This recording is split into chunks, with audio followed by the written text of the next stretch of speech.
जय महाराष्ट्र मित्रांनो, welcome back to my video guys. तर काही सीन असा होता ना की मला तुम्हाला खूप दिवसापासून एक गोष्ट होती ती तुम्हाला शेअर करायची होती. ठीक आहे गाईज, आज टाईम भेटलाय, मी व्हिडिओ बनवतोय. सो गाईज सीन असा होता ना की एक टाईम होता गाईज, त्या टायमाला गाईज मला माझ्या फॅमिली मेंबर्सनी इवन जे बाहेरचे लोक असतात त्यांनी तर ठेवलेच, बट गाईज एवढे नावं ठेवले ना गाईज मला या लोकांनी. फॅमिली मेंबर झाले, बाहेरचे लोक झाले, खूप जण होते हा गाईज. आता मी नाव तर नाही घेऊ शकत, बट खूप जण होते गाईज. एवढे नावं ठेवले की हा मुलगा असाच आहे, याच्याकडून काही नाही होणार लाईफमध्ये, सो हा वायात जाईन, असं अमकं ढमकं टमकं. ठीक आहे गाईज, मला काय सांगायचं आहे गाईज तुम्ही समजून घ्या. ठीक आहे, बट ज्या टायमाला गाईज मला सांगायला कोण नव्हतं, त्या टायमाला मला सांगायला कोण नव्हतं, मला कळत नव्हतं एवढं की मी काय करतोय माझ्या लाईफमध्ये. इवन मी असंच सोडायचं, ह्या कानातून ऐकायचं आणि ह्या कानातून सोडून द्यायचो. जे लोकांनी मला सांगितलं त्या टायमाला ह्या कानातून ऐकायचं आणि मी सोडून द्यायचो. बट गाईज ते घडल्याशिवाय कळत नाही, जोपर्यंत घडत नाही तोपर्यंत कळत नाही गाईज. त्यानंतर मग मम्मी एक्सपायर झाली. मम्मी एक्सपायर झाल्यानंतर गाईज जबाबदारी आली गाईज की बाप पण म्हातारा होत चालला आहे. जर पुढं जाऊन एमर्जन्सी आली काही किंवा काही झालं तर काय होणार आहे गाईज. ठीक आहे, असे विचार येतात गाईज, प्रत्येकाच्या मनामध्ये असे विचार येतात. सो नंतर गाईज मग मी एक डिसिजन्स घेतलं आहे. ठीक आहे, मी जी स्टडी करतो आहे ती त्यांनी पण माझे स्वप्न जे पूर्ण होणार आहे का नाही, असं तसं. इवन नंतर गाईज मी एका फील्डमध्ये गेलो. तर गाईज मी ट्रेडिंग फील्डमध्ये जवळपास मला 2 वर्षाचा अनुभव आहे. तर मी ट्रेडिंग फील्डमध्ये आलो त्याच्यानंतर. तर गाईज मला कॉन्टेंट क्रिएट करायला खूप आवडते. बट ते स्टार्टिंगला गाईज एवढी फाटायची ना गाईज, एवढी भीती वाटायची की गाईज यार काय करतोय, कशाला. लोक हसायचे गाईज. इवन मी सुद्धा दुसऱ्या माझे जे मित्र होते जे कॉन्टेंट बनवायचे, मी त्यांच्यावर हसायचो, यार हे काय हे पागल आहे, असं आहे तसं आहे. पण गाईज त्यानंतर गाईज माझ्या लाईफमध्ये माझ्या फॅमिलीने मला समजून सांगितलं की आता जे काही आहे तुलाच करायचं आहे. फॅमिली मेंबर्समध्ये गाईज माझ्या बहिणीने, भावाने, पप्पाने, मम्मी एक्सपायर झाल्यानंतर गाईज या तिघांनी मला समजून सांगितलं. मग त्याच्यानंतर ते गाईज मग एक मुलगी होती गाईज माझ्या लाईफमध्ये, खूप पहिल्यापासून होती. तिने पण समजून सांगितलं की असं असं आहे, इवन फॅमिली पुढं जाऊन खुश राहीन का, असं तसं. ठीक आहे गाईज, बट गाईज त्या टायमाला हिंमतच नव्हती होत की मी काय करू, कसं करू, काय हे ते. खरं खरं सांगतो गाईज. गाईज हे बघा, 10th झाल्यानंतर माझ्या फॅमिलीला नाही माहिती, कोणालाच नाही माहिती. मी एक एक रुपया जोडत गेलतो गाईज की. आणि त्या टायमाला गाईज पैसे भेटत पण नव्हते की काय. इवन मला बापाच्या जीवावरती नव्हतं जगायचं गाईज. आज माझं वय जवळपास 17 आहे गाईज. मला काहीच घेणदेण नाही यायचं. इवन आता गाईज मी एवढं नाही सांगत की मी असं केलं तसं केलं, मी एवढे बड्या नाही करणार माझ्या. बट गाईज हे बघा, मला माझ्या वडिलाच्या जीवावरती उड्या मारायला नाही जमत. मी ना की मारल्या, फक्त पहिले स्टार्टिंगला होतं, स्टार्टिंगला सगळेच असतात. बट त्यानंतर गाईज मी विचार केला की मी जे काही करतो आहे ते चांगलं आहे का, असंच आहे तसं आहे. सो मग तो विचार सोडला गाईज. त्यानंतर मग स्वतः कामाला गेलो गाईज. मी खरं सांगतो, 1 महिना कामाला गेलो. कामाला जाऊन बघितलं, मग तेव्हा समजलं की बाप काय असतो. तो बापाने किती मेहनत केली आपल्यासाठी. खूप काही होतं गाईज माझ्या मनामध्ये, खूप दिवसापासून होतं की मला हा व्हिडिओ बनवायचा होता. गाईज समजून घ्या. आता हे बघा, मुलावरती जबाबदारी आल्याशिवाय मुलाला समजत नाही. मुलावरती जबाबदारी तेव्हाच येते.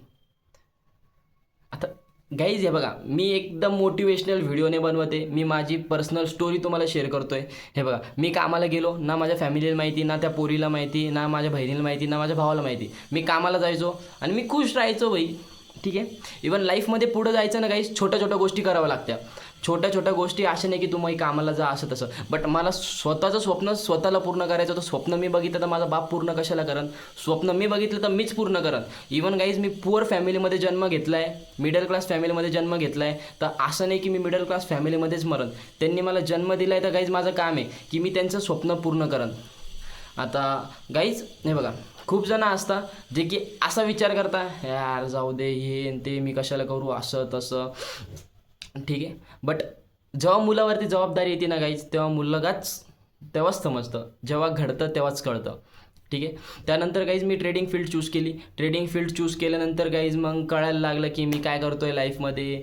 इवन हा रूट होता ना गाईज, या रूटमध्ये गाईज डिसिप्लिन मेंटेन एवढं करावं लागतं ना गाईज, डिसिप्लिन, पेशन्स आणि कन्सिस्टन्सी एवढं मेंटेन करावं लागतं ना गाईज. ठीक आहे, इवन तुम्ही हे मोठे मोठे ट्रेडर्स बघत असाल तर गाईज माझं एक स्वप्न होतं, मी पण एक, मला हे 9 to 5 जॉब करायचाच नव्हता. इवन माझं एक काही ना काही राहील. तर गाईज मी आज शेअर मार्केटमध्ये जवळपास मला 2 वर्षाचा अनुभव आहे. या 2 वर्षाच्या अनुभवामध्ये गाईज मी खूप काही कमवलं आहे, खूप काही गमवलं आहे.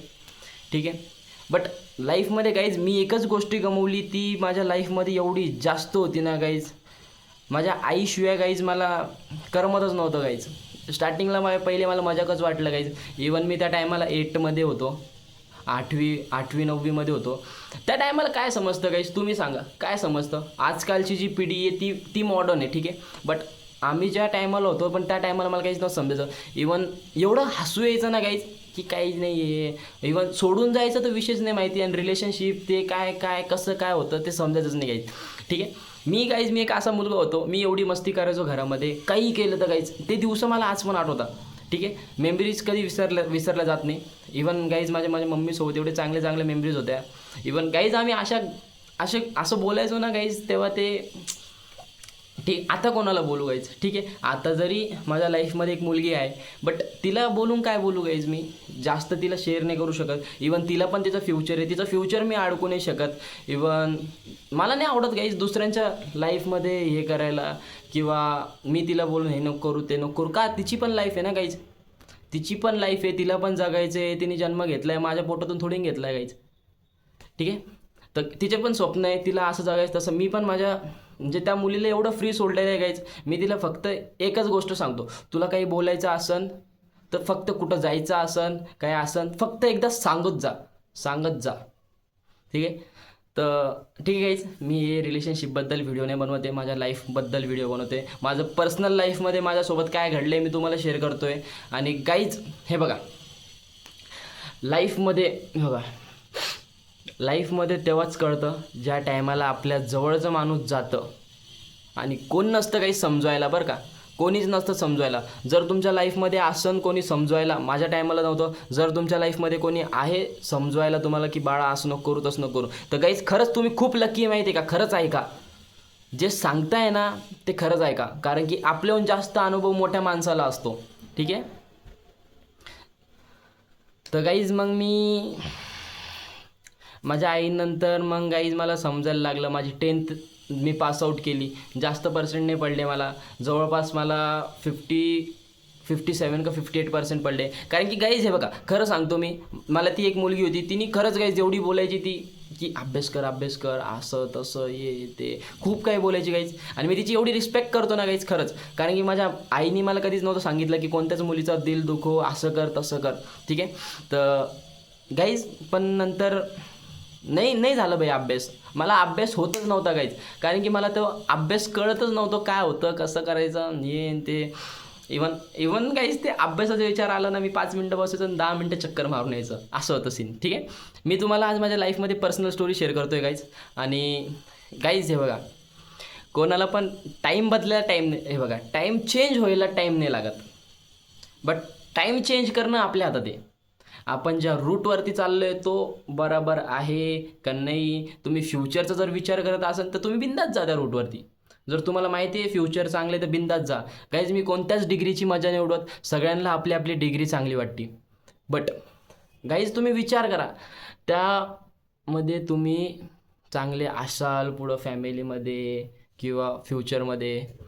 इवन गाईज हे बघा, मी तुम्हाला सांगू का, माझं एक स्वप्न होतं की मी पण CAचा अभ्यास करावा, हे असं करावा तसं करावा. बट गाईज सीन असा होता ना की मला खरंच फायनान्शियली गाईज फॅमिलीकडून एवढा सपोर्ट नव्हता. फायनान्शियली गाईज खरंच आम्ही एवढे पण आमिर नव्हतो की हां जा हे कर ते कर. इवन गाईज माझे वडील मला बोलले पण होते, तुला जे करायचं ते कर, आपण स्टडी लोन घेऊ. बट नाही गाईज, मला नव्हतं घेऊन द्यायचा. इवन मी माझे 12th पास आऊट करणार होतो आणि त्याच्यानंतर गाईज जे काय ते ठीक आहे. बट माझं स्वप्न होतं गाईज की मी पण एक CAचा अभ्यास करावा, हे करावा. बट त्या टायमाला इंटरेस्ट नव्हता गाईज. जोपर्यंत 10th पर्यंत होतो मी, 1st to 10th तोपर्यंत फक्त मजाच करत आलो. बट त्याच्यानंतर जेव्हा गाईज समजायला लागलं की लाईफमध्ये असं करणं आहे तसं करणं आहे, तर गाईज व्हिडिओ जास्त लंबा होत असेल तर माफ करा, बट माझ्या लाईफची स्टोरी एवढी शॉर्ट पण नाही गाईज की मी तुम्हाला शॉर्ट करत करत करत करत की तो व्हिडिओ टाकू. बट गाईज 100% गाईज प्रयत्न माझा एवढाच असेल की मी जो हा व्हिडिओ असेल तो खूप शॉर्ट करून टाकेल. किंवा गाईज मला तुमचा पण टाईम वेस्ट नाही करू घालायचा आहे. इव्हन सगळ्यांचा टाईम खूप महत्त्वाचा असतो. बट गाईज हे बघा, लाईफमध्ये मग नंतर माझ्या एवढं चांगलं झालं. इवन माझ्या आईनंतर माझ्यावरती जबाबदारी आली. मी कामाला गेलो. मी 1-2 महिने काम केले. इवन मी काम पण असे केले, इवन मी फोटोशूटचं काम करायचो गाईज. आणि कोणालाच नाही माहीत गाईज, ना माझ्या मित्रांना माहीत ना कोणाला माहीत. फक्त माझा एक मित्र होता गाईज, रोहित. त्यालाच माहीत होतं मी काय करतो आहे माझ्या लाईफमध्ये. ठीक आहे. आणि गाईज तो मुलगा पण एवढा चांगला होता, तो समजून घ्यायचा आणि सांगायचा पण की भाई असं तसं. इवन स्टार्टिंगला गाईज सगळेजण असेच असतात. ठीक आहे. आणि तो अजून पण जसा पहिले माझ्यासोबत होता तो अजून पण तसाच आहे. असं नाही म्हणत की तो बदलला, तो अजून पण तसाच आहे. बट गाईज त्यांनी पण समजून सांगितलं की भाई बघ आपल्याला असं आहे तसं आहे. बट त्याच्या पण लाईफमध्ये गाईज खूप प्रॉब्लेम्स आले. त्याचे प्रॉब्लेम्स मी तर शेअर नाही करू शकत कारण की त्याची पर्सनल लाईफ आहे. ठीक आहे. मी आता इथं पर्सनल लाईफचा व्हिडिओ माझा बनवतो आणि मी प्रॉब्लेम्स दुसऱ्याचे सांगतो आहे. ठीक आहे. बट सीन असं होता ना गाईज, त्या टायमाला मला खरंच काहीच नव्हतं कळायचं की मी काय करते. बट गाईज आज मी हा मागं जो तुम्ही सेटअप बघताय तो मी स्वतःच्या जीवावर घेतला आहे. आज माझी एज जवळपास 17 आहे. त्या टायमाला काहीच नव्हतं कळत मी काय करतो आहे. ज्या टायमाला मी त्या रूटवरती जात होतो की मला माहिती तर होतं काहीच, माहिती तर सगळ्यांनाच असतं की पुढं जाऊन काय होणार आहे. ठीक आहे. असं नाही की आपण ज्या रूटवरती चाललो आणि आपण पुढचा विचारच नाही करत. प्रत्येक माणूस विचार करतं. मला माहिती होतं गाईज मी त्याच्यावरती गेलो तर चांगलं नाही होणार. बट गाईज सगळ्यात जास्त सपोर्ट मला माझ्या फॅमिली मेंबर्सनी आणि त्या एका मुलीने केला. Even I respect her and my family. खूप जास्त रिस्पेक्ट आहे त्यांच्यामध्ये. आणि इवन खूप काही होतं यार गाईज, खरंच खूप काही आहे तुम्हाला शेअर करायचं आहे. बट जास्त व्हिडिओ लेंदी नाही करायचा आहे, मला जास्त मोठा नाही करायचा आहे. बट लाईफमध्ये गाईज जेव्हा वाटलं ना मला की मी कुठं हारतो आहे, जेव्हा त्या मुलीने पण समजून सांगितलं की भाई असं कर तसं कर. मग नंतर काहीच फॅमिली मेंबर्सने सांगितलं. मग नंतर काहीच मग मी करायला लागलो, ट्रेडिंगमध्ये मी करायला लागलो. आणि काहीच हे बघा, सगळ्यात पहिले मला फॅमिली मेंबर्सकडून पैसे मागायला लाज वाटायची. खरं सांगतो, फॅमिली मेंबर्सकडून पैसे घ्यायला लाज वाटायची. मी तेव्हा माझ्या भावाकडून माझ्या बहिणीकडून 500 दे, 1000 दे, असं दे तसं दे, असे पैसे मागायचो गाईज मी. बट एका टायमाला गाईज मला खूप लाज वाटली घरून पैसे मागायला मला, कारण की मला मार्केटमध्ये टाकायचे होते. इवन गाईज मी फॉरेक्स ट्रेडर आहे. ठीक आहे. तर मला पैसे मागायला लाज वाटली गाईज त्यांच्याकडून. आणि माझ्याकडे फक्त एक लास्ट ऑप्शन होता की मी एक विचार केला, भाई जर त्या मुलीला सांगितलं तर ती काय डिसिजन देते मला ते. इवन मी तिला सांगितलं. इवन ती गाईज मला काय बोलली माहिती आहे का, इवन ती मला एकच गोष्ट बोलली, मी आहे, तू बिंदास कर. तर गाईज तिने मला तेव्हा, मला नाही माहीत गाईज, तिने मला तिची सेविंग जी होती तिने मला गाईज एकदा पण नाही विचारलं कशाला लागतं आहे, का लागतं आहे. इवन मी तिला बोललो की बाळ मला 10,000 रुपयाची गरज आहे. ती मला डायरेक्टली काहीच नाही बोलली. मम्मी शपथ गाईज, व्हिडिओ बनवतोय म्हणून खोटं नाही बोलणार, मम्मी शपथ गाईज. हे बघा, कारण की मी माझ्या मम्मीची शपथ याच्यासाठी खातोय गाईज की मला माझ्या मम्मीहून जास्त कोण नाही आहे. ठीक आहे. तर मी तिला बोललो की बाळा मला पैशाची गरज आहे, 10,000 रुपये लागतं आहे मला, असं आहे तसं आहे. सो मग तिने दिले गाईज. तिने एका शब्दात दिले मला. तिने मला विचारलं पण नाही का लागतोय काय करतोय. पण ती काय बोलली, जर पैसे घेतोय ना तर विचार कर म्हणे, पुढचा विचार कर म्हणे, हे पैसे वाया नको जाऊन दे. जे काही करतोय त्यांनी शिक म्हणे. जे काही तू करतोय ना, हे पैसे गेले तरी चालते म्हणे, पैसे वापस येतील म्हणे, बट त्याच्यातून तू काहीतरी शिकत असेल तर तू शिक म्हणे. तर गाईज तेव्हा ती मला बोलली आणि तिने सपोर्ट केला. आणि आज जेव्हा तिने मला सपोर्ट केला ना गाईज, मी खरंच खोटं नाही बोलत, ज्या टायमाला माझा विड्रॉल येतो किंवा मी फॉरेक्स मार्केटमधून जेव्हा माझं काही विड्रॉल असतात ते घेतो, पेआउट घेतो, त्या टायमाला गाईज सगळ्यात पहिले काही ना काही माझ्या लाईफमध्ये मी काही करू का नाही करू, पण मी तिला छोटंसं काय नव्हतं, छोटंसं गिफ्ट देतो. मी इव्हन आत्तापर्यंत माझ्या फॅमिली मेंबर्सला सुद्धा नाही दिलं, पण तिला पहिले जाऊन देतो. का? कारण की तिने मला तेव्हा सपोर्ट नसता केला तर आज मी इथं नसतो. आज माझा सेटअप बघू शकता, आज असं आहे, उद्या अजून चांगलं होईल, कारण की मेहनत कोणाचीच वाया जात नाही. आणि गाईज ठीक आहे, ही होती माझ्या लाईफची स्टोरी. अजून खूप जास्त आहे गाईज माझ्या लाईफमध्ये. मी अशा जागेवरती हरलेलो आहे की वापिस हिंमत पण नव्हती झाली की काय करतो आहे कसं आहे. ठीक आहे. बट गाईज मी आता अशा रूटवरती आहे ना की जे की खरंच मला खूप चांगलं वाटतं गाईज. मला ते कधी करायचंच नव्हतं आणि आज मी असं करतो आहे. ठीक आहे. आणि मी असं याचा विचार पण नव्हता केला गाईज की मी 9 to 5 जॉब नाही करणार. बट गाईज आज मी खरंच खूप फ्रीडमली जगतोय गाईज, खरंच खूप फ्रीडमली जगतोय. बट कधी कधी काहीच प्रॉब्लेम येता, पेआउट कॅन्सल होता की किंवा अकाउंट फ्रीज होऊन जाता, कारण की फॉरेक्स मार्केट इंडियामध्ये लिगली नाही आहे. इवन लिगली अनाऊन्स तर नाही आहे, बट काही ब्रोकर्स आहे गाईज त्याच्यावरती ते लिगली आहे. ठीक आहे. त्याच्यानंतर तिने पण खूप सपोर्ट केला, चांगलं वाटलं गाईज की इवन एक बाहेरची मुलगी ती माझं काऊन सांभाळून, पण तिने खूप जास्त सांभाळलं गाईज मला शपथ. इवन मी तिला दुःख सांगायला पण मला वाईट वाटायचं की यार ही काय करणार, हिला सांगितलं ते ही बाहेरची ती असंच सोडून देईल. बट तिने गाईज खरंच खूप समजून घेतलं, माझ्या फॅमिली मेंबर्सनी खरंच खूप समजून घेतलं. माझ्या भावाने मला टाईम टू टाईम जे लागलं ते दिलं त्याने. माझ्या बहिणीने सुद्धा जे लागलं ते दिलं. पप्पा तर देतच असले, पहिल्यापासून देतच आले. फक्त एक गोष्ट होती की मला त्यांच्यासमोर सांगायला खूप लाज वाटायची. हां, जरी ते माझे आई वडील बहीण भाऊ सख्खे, बट गाईज एक टाईम येतो ना ते खरंच सांगायला खूप वाईट वाटतं की ते विचार कसा करता गाईज, ते आता मला नाही बोलायचं त्याच्यावरती. ठीक आहे. ठीक आहे. तर ही होती माझी लाईफची स्टोरी. इवन गाईज मी खरंच खूप हारलो होतो लाईफमधून. मी असा विचार पण नव्हता केला मी शेअर मार्केटमध्ये फॉरेक्स ट्रेडिंग करन आणि आज माझा असा सेटअप राहील. खरंच गाईज विचार पण नव्हता केला. आणि थँक्यू गाईज, ज्याने मला सपोर्ट केलं. थँक्यू मनापासून, थँक्यू गाईज. तर गाईज असाच ही माझ्या लाईफची स्टोरी होती. अजून जर जमलं गाईज तर व्हिडिओ खूप लेंदी झालेला आहे, याला कट करत करत गाईज जेवढा छोटा होईल मी तेवढा छोटा बनवन. आणि guys thank you for watching my video. धन्यवाद. असाच सपोर्ट करत राहा. लव यू ऑल. बाय.